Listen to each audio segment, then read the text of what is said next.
How are you doing, Kristine? So nice to have you back here. Yeah, thank you, Victoria. So good to see you again. Thank you for inviting Yes. me. Hey, I have been enjoying album that you have released recently. It has 24 beautiful pieces of your recent work. And this album, I'm gonna have you tell us about the title and what are some of the theme and some of the concepts that come out of this album. Tell us about this album.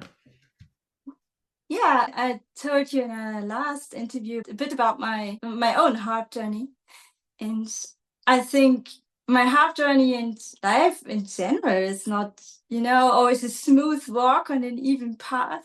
So we would all love that, but that's not how it is. So we all have, yeah, dreams and setting goals to ourselves. And yeah, well, some of those plans are just working out nicely and everything is bright and beautiful.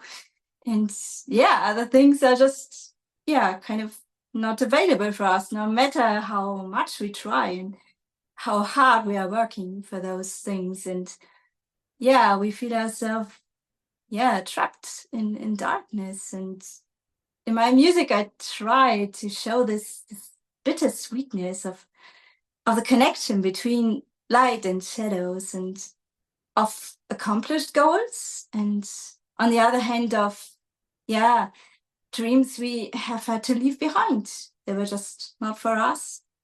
And what I learned about this recording and this music is, um, yeah, sometimes this leaving behind old stuff opens us up to completely new opportunities and new ideas, and we can, yeah, they can replace those old dreams with new dreams. And yeah, so I think light and shadows are with us through our whole lifetime, and yeah, there's no light without shadow, right? Yeah, and dreams of light and shadow really reminds us, well, reminds me anyway, of our conversation when I interview you and you talk about how you incorporate light and shadow in your music. So to me, I think this is a good little way to sum it up in an album. Now, what I've noticed is, and I have already played some of the pieces in here, a lot of the music in this album you have sheet music for. And this is what we're here to talk about today. Let's start with what are the harps that we need in order to play the music in here? Yeah, most pieces are actually for lever harp. You can easily play them with 34 strings. There are a few which are as well suitable for small harps. One as well for tiny harp with 12 strings, for example, and then the moon will come and save me. I made a version for 12 strings from that one.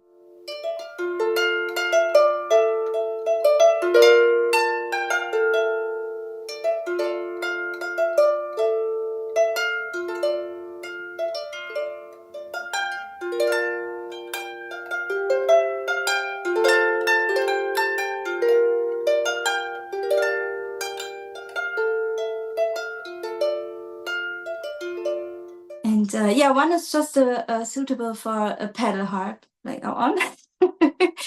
This is my sleeping garden. So let's talk about the music.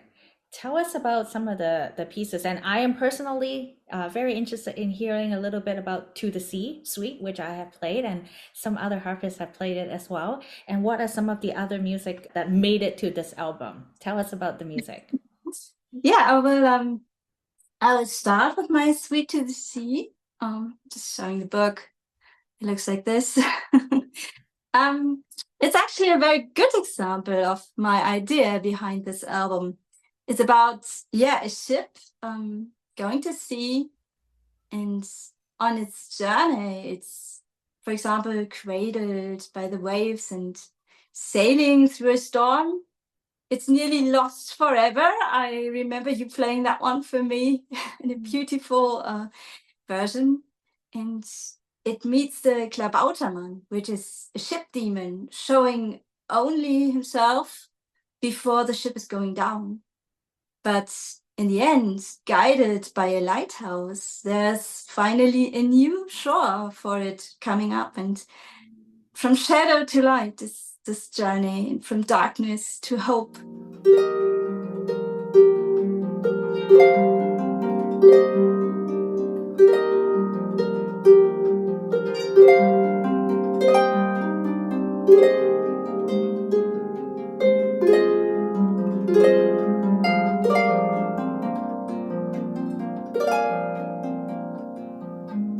I always think this ship can be seen as a symbol for us, human beings, sailing through our lives and its difficulties, but as well with its little treats, like this lighthouse, maybe.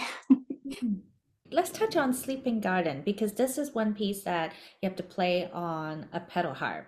Yes, Sleeping Garden is the background story of my Sleeping Garden is as well something between light and shadows because, well, it describes the wonderful summers of my childhood.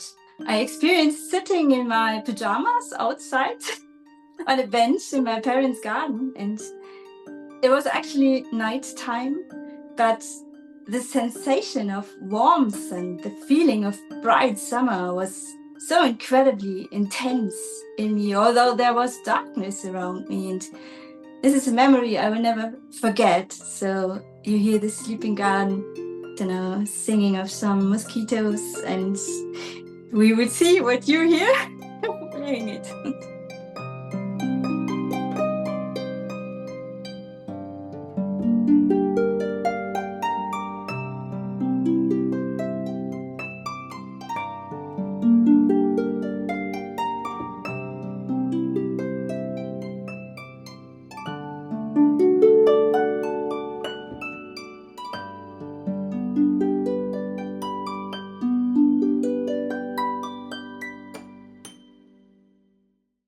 And you have also some pieces in here that can be played as a duo or even an ensemble.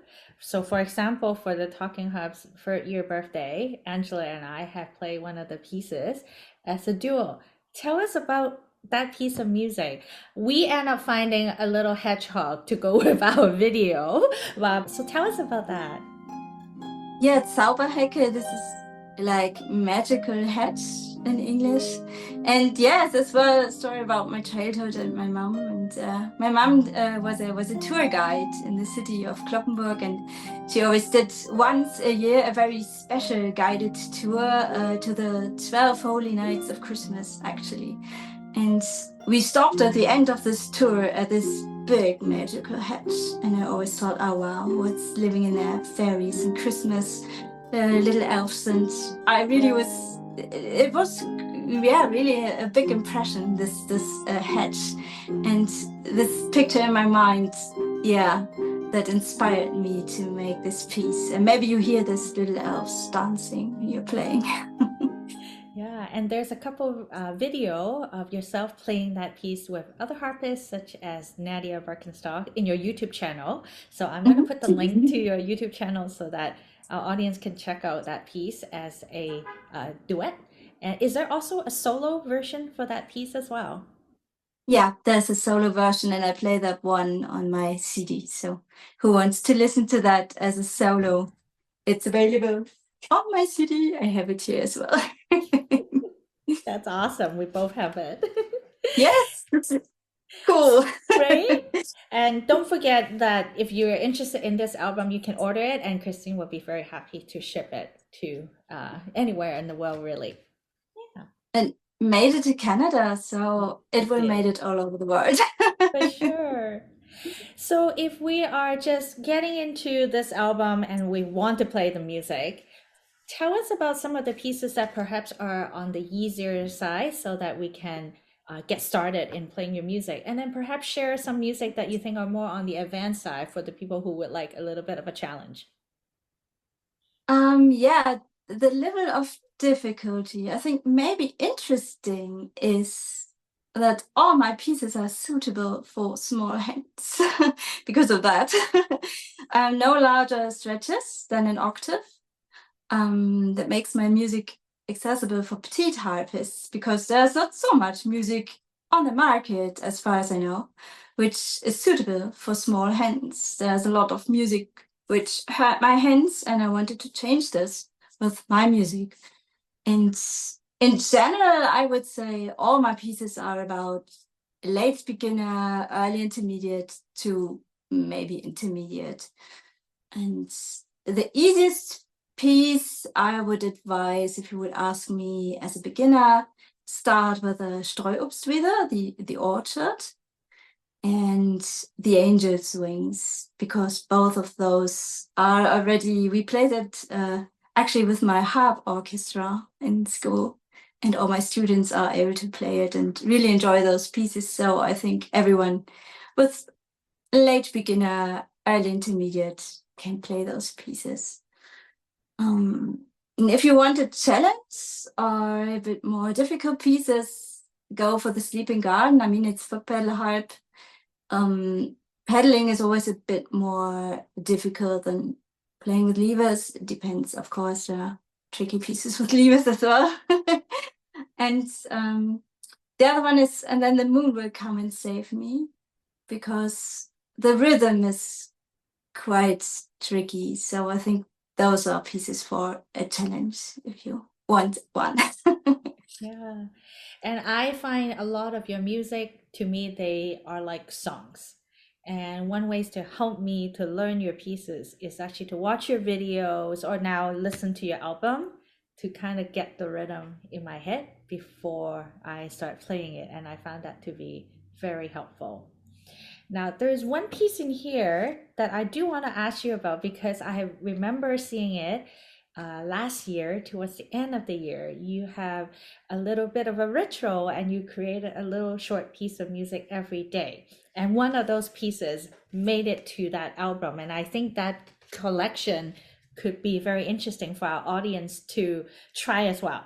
I think you're talking about the Percht. Do you? The Percht? Yes, One of them slap bass in the left hand. Yeah. exactly. Has a little Yeah. bit of a groove. I really like it. Yeah, it's cool. It's a groovy piece, and this Percht is actually a very horrible demon which haunts the houses between this holy night of Christmas I already talked about, and you are not allowed up to hang your washing in these days, because this demon will come and steal the washing away, and next year it will come back, and it will be a linen where you put your death people in. So yeah, I have 12 of these pieces, and those holy nights in Germany are not just holy nights, they are quite spooky, and you have to be very careful with some rituals to keep these ghosts and demons away from your house. And I think you hear this in this dance. It is quite, it is a happy dance, but on the other hand, it has something treacherous. So I think you will hear this mood in this piece. Yeah. And how can we purchase these sheet music if we're interested in playing them? And also your album as well. Yeah, unfortunately, my website has not a shop system, an automatic shop system. So you just send me an email, and I can as well. The good thing about this, I mean, an automatic shop is something nice. You just click, you download, and you're done. But on the other hand, you don't get any advice. And I'm always happy to answer to emails if someone needs music for 12 strings or 20 strings or 34 strings, and how's the difficulty. And so you can just text me, and then I will answer. And of course, I will send you the PDF. That's awesome. And I'm going to put the link to your website and your social media where folks can find you and place their order for sheet music and album. If you have played any pieces from this album, leave a comment in the video. Let us know how you enjoy them and maybe let us know what piece out of here you would like to try. Thank you very much